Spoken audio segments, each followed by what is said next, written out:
Allah Subhanahu wa taala dengan berbagai macam kelembutannya, berbagai macam kasih sayangnya yang dilimpahkan kepada umat manusia, menjadikan bumi, menjadikan dunia sebagai tempat tinggal sekaligus mencari karunia Allah Subhanahu wa taala.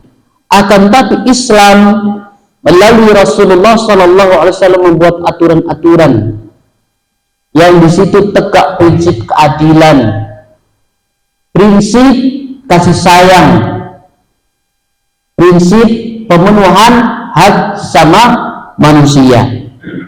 Allah Subhanahu wa taala berfirman, "Wa ja'alna an-nahara ma'asya." Allah di dalam Al-Qur'an berfirman, dan kami jadikan siang untuk mencari penghidupan.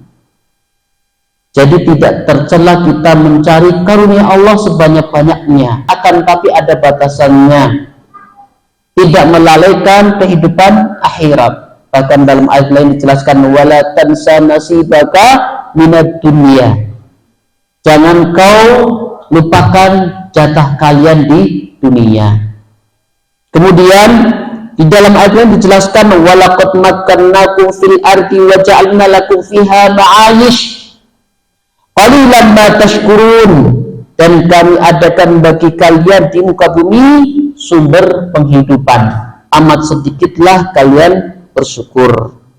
Kemudian di dalam ayat lain dijelaskan, laisa alaikum junahun an tabtahu fadlan min rabbikum, tidak ada dosa bagi kalian untuk mencari karunia Allah Subhanahu wa taala dari hasil perniagaan dan dari Rabb kalian. Jam sekalian Bapak Ibu yang dirahmati Allah Subhanahu wa taala, kita dianjurkan ya untuk mencari kehidupan di dunia. Dan bagi orang yang beriman, kehidupan di dunia, mencari harta, mencari karunia Allah ada di antara syaratnya untuk beribadah kepada Allah Subhanahu wa taala.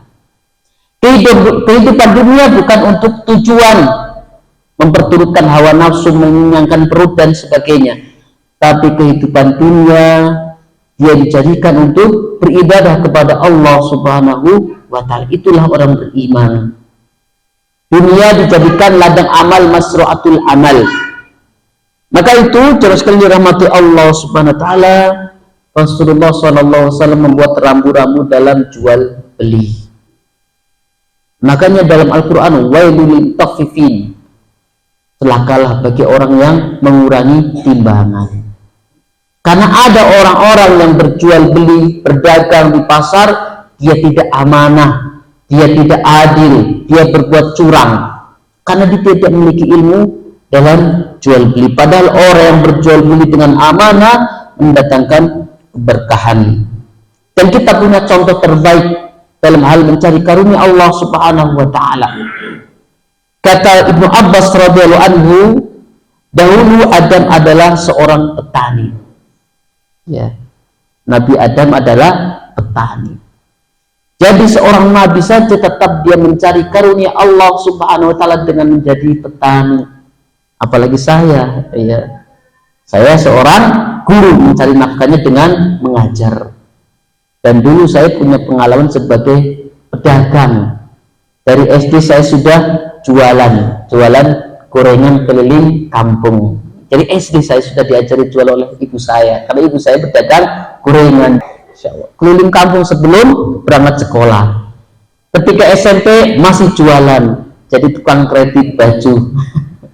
Jadi keliling kampung kredit baju, setorannya rata-rata 2.000, jadi seminggu sekali kita nagihnya, tukang kredit.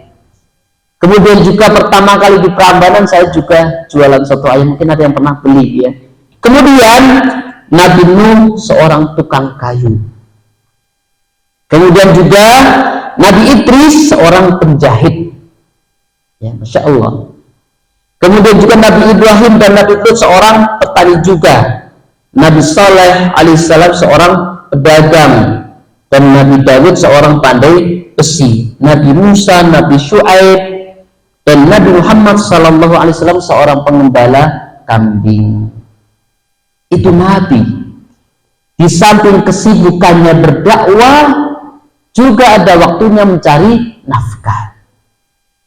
Ada pelajaran penting dari sini yang sedang viral, ya.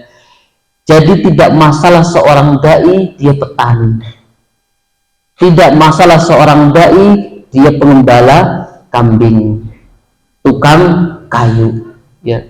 Jadi karena memang seorang dai punya keluarga yang dinafkahi, ya.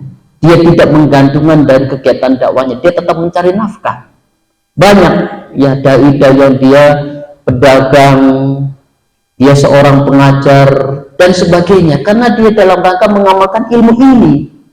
Wa ja'alna an-nahara ma'asya, dan dijadikan siang hari untuk mencari penghidupan. Jemaah sekalian dirahmati Allah Subhanahu wa taala. Dan Luqman Hakim berkata kepada anaknya, wahai anakku, bekerjalah dengan mata pencaharian yang halal, karena jika seorang menjadi miskin, dia dapat terkena salah satu dari 3 perkara. Yang pertama, lemah agamanya, lemah akalnya, dan rapuh kepribadiannya.